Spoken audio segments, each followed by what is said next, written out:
What's going on, guys? Back here again with some more V8 RX7 stuff. First off, let me start with, I'm a little packed in the garage for today. A little chilly outside. I don't have the Crown Vic put away correctly, so I can't really get anywhere with that right now. But shouldn't be a problem considering right now all I'm going to work on is getting the nose and the front bumper on the RX7 off. My plan is once I get this off to see if there's a way I can mount my radiator underneath here. I know it's been done many times before, but I'm going to see what I can do in my best way because the radiator I'm going to use is out of a Silverado, so it won't fit in here. And then this one won't work because it's just too close to the pulley here, and it's too close to the sway bar down there where it won't work. So I'm going to work on getting this nose pulled off, all this stuff cleaned up, and then we're going to see if we can get that radiator mounted in there.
Both radiators that I have aren't going to work. Now, I was thinking with this taken out, it was going to be a lot of room. There is a lot of room there. The problem is this radiator that I have for a V8 out of a Silverado is too wide. Perfect on the height, just too wide. The other problem with this radiator right here, which originally came out of the car for a rotary engine, is that it's too tall. And it would stick down too far, which I don't want. I don't want it hanging way down. I already have the oil pan and the bottom of the transmission that are going to be very low to the ground. I don't want to add another thing that I need to have a skid plate or some form of protection for in case I hit something or bottom out, going over speed bumps, something like that. I want to limit as much as possible as I can. So with that being said, I'm going to have to get a different radiator, which I'm not really sure which one to get. I had an idea of a Cavalier radiator that I was thinking was going to work, but I would just have to go get one first to see. So, to be continued on the radiator. Alright, what I got here in this box should be the missing piece for the cooling system of this car. I had to source this one out myself by doing some research on what kind of vehicles came with what size radiators and in the configuration of the inlet and outlet of the hose to make sure this was going to work for my car. So I ended up having to go with a 98 Cavalier, and the Ecotech motors in those Cavaliers ended up having the same inlet and outlet sides as the small block Chevy. The only difference really is the inlet is a little bit lower than a normal small block Chevy radiator, which shouldn't be that big of an issue. It actually won't be an issue at all, honestly. But let's go ahead and get this thing unboxed and see if we can start mounting her up. Alright, let me explain this real quick. Radiator I got was for a 98 Cavalier. It had the same inlet and outlet as the small block Chevy, with the inlet being up here and the outlet being down there at the bottom. So I thought the 98 Cavalier was going to fit. It didn't fit. It was actually way off. So I had to go back to the drawing board and try and figure out another way that this was going to work. Well, what kind of came to my rescue was Napa this time. First time, AutoZone. AutoZone screwed me over on that one, alright? And I would have had this other radiator over here. I probably would have had this last night if AutoZone actually did their stuff correctly. So I'm just going to say shame on AutoZone for not doing their inventory correctly and not making sure things are taken off of their website when it's not actually available. Shame on you guys for that one. That would really cost me a lot of time. So back to where we are though. This radiator is out of an 88 Chevy Silverado. From what the guy told me, it only came in 1 year, and it should fit perfectly in here. Let's go ahead and get it out here.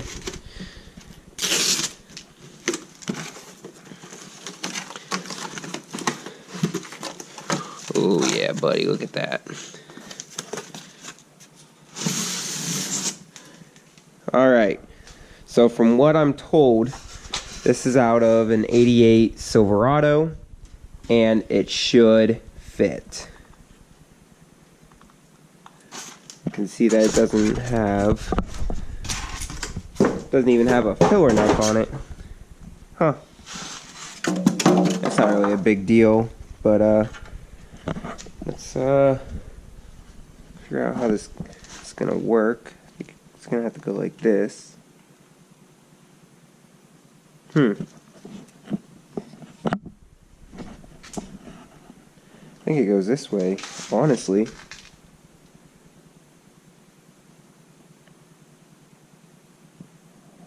Huh.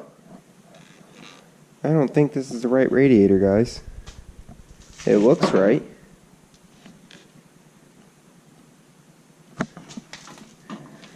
Nope, that's the part number. That's weird. That doesn't look right. It might work though, actually. Well, it's a little too tall there. What if... I'm gonna set this down for a sec. I can't get this right. Hold on one sec. Alright, I had to set the GoPro up on the ladder there so I can try and figure this out, because I don't think this is right. It might work still, but I don't think this is the correct radiator.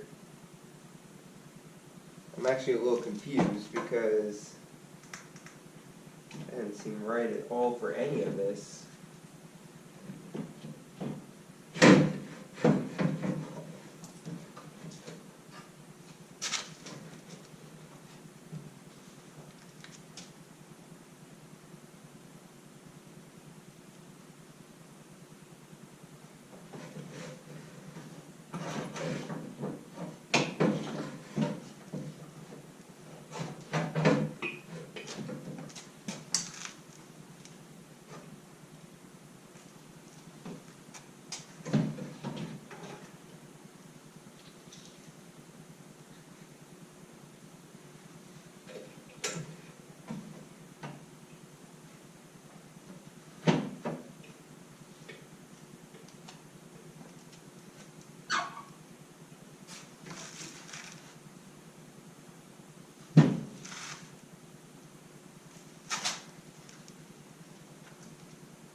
Well, I'm not real sure. I might have to actually put the hood on and see if this is going to work. It looks like it might work, but I don't know because of the whole inlet and outlet side is a little messed up on where it is.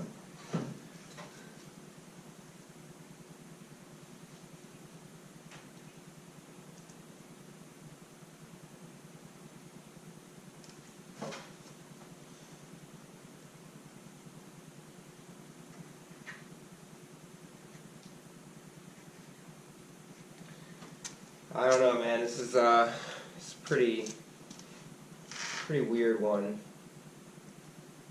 because it works size-wise, width-wise, but height-wise, it's all super long. And to be honest with you, it's not really lining up. It's supposed to be from a Silverado, and it's not really lining up with the outlet of the water pump. Not real sure here what's going on.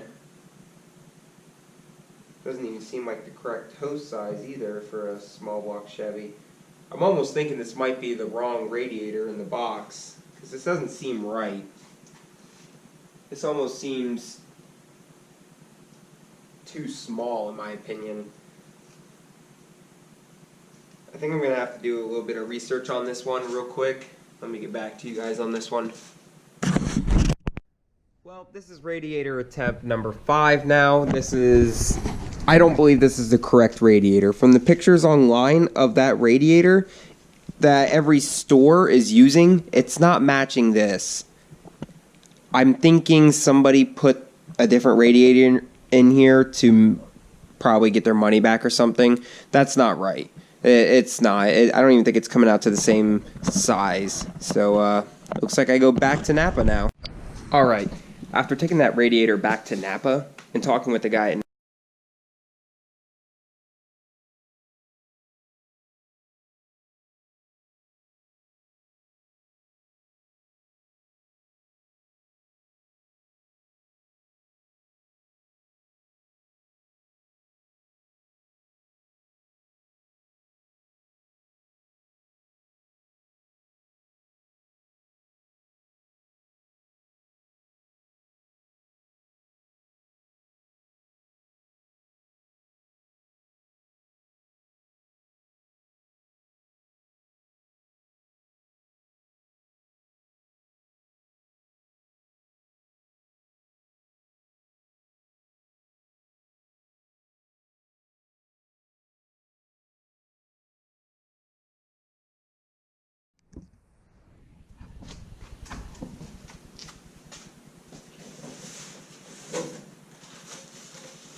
Oh yeah, that looks a lot better than before.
I kind of gave in, and I decided that I wasn't going to take that radiator back and try and find one that was going to fit. I was going to make this one fit. I'm tired of messing with radiators. I'm on radiator number 5. Finally got the one that I've been waiting for. I said, that's it. I'm not messing around with it anymore. It's working. Well, it's in. It took a lot of cutting, in, out a couple times, but I finally got it in. There's minimal room, so that means that my fan's probably gonna have to go on this side somehow, or maybe do like a mini fan up here and a mini fan down here. But as you can see, there is no room on this side for a fan. I mean, I can just get my hand in there. So with that being said, a fan is obviously going to be one of the next things I need to figure out, which isn't that big of a deal. I can obviously do that, but that's in there. I got plenty of room down there for it to reach up to the outward neck of the water pump, and then plenty of room here to go up to the inward. This is the only part I'm kind of worried about with the hood of the hinge, but I'm thinking it should clear. If not, we'll just cut the underside of the hood some. I mean, I already have to cut the hood to fit the intake, so I'm not too worried on having to cut anything. It's already, I mean, I cut a lot to get this in there. I had to cut all of that right there. All that had to be cut. I had to cut a little bit on this side too. And then I had to shave down some of these fins on the side here. I had to shave them down on that side so that it slides in there. Now all I have to do this time is these tabs need to be cut and then bent up so that it'll create like a C channel to hold the radiator in there. And then on this top side here, I'm going to use these 2 mounting holes, and we're going to pull this back, and something's going to go like this as like an L bracket that'll hold it like this, and then we'll just use these bolts here. And then I also have this, which goes right here, but it hits on this fill neck, so I'm going to cut this a little bit on the side there to fit the fill neck, and then we'll put that on.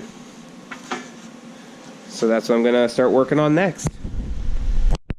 Alright, so this is somewhat, I don't want to say final product, but this is pretty close to what it's probably going to look like. So this is the original air dam for the RX7 radiator, because the 13B sat all the way back here. This was probably the beginning of the engine right here, and obviously my engine's sitting a lot farther forward. So on the original engine, the radiator came to about right here, and all of that was just for airflow in through the radiator that sat probably up on the sway bar here and mounted on either side. And had the engine starting here, it was able to be moved up a lot closer. Obviously, I had to push mine back as far as I could.